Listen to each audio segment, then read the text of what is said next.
तुम्हारे पास ताकत है, सबसे बड़ी ताकत मेरे अल्लाह की है। जिंदगी और मौत मेरे अल्लाह के हाथ में है। तुम कौन होते हो हमारे ऊपर जाने परवाज करते हो, गद्दार डिक्लेयर करते हो? तो सुन लो, तुमने अमेरिका की गुलामी की, तुम गद्दार हो। तुमने मेरे मुल्क का सौदा किया, तुम गद्दार हो। तुमने मेरे लोगों की खून का सौदा किया, तुम गद्दार हो। तुमने आईन तोड़ा, तुम गद्दार हो। तुमने कानून तोड़ा, तुम गद्दार हो। मेरे नबी करीम सल्लल्लाहु अलैहि वसल्लम ने फरमाया था कि तुमसे पहले कौमें इसलिए बर्बाद हो गई कि वहां पे ताकतवर के लिए अलग कानून और कमजोर के लिए अलग कानून था। ये एक नहीं दो पाकिस्तान है।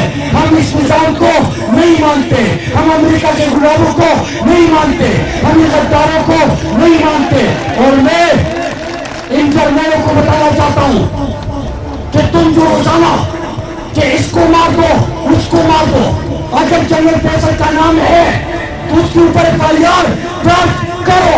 तुम नहीं करोगे, हम आएंगे, हम दर्ज करेंगे। कानून को मानते हैं, पाकिस्तान को मानते हैं, इत्तेफाक चाहते हैं, इत्तेहाद चाहते हैं, उसके ऊपर तुम रोज कहते हो मार दो, गिरा दो,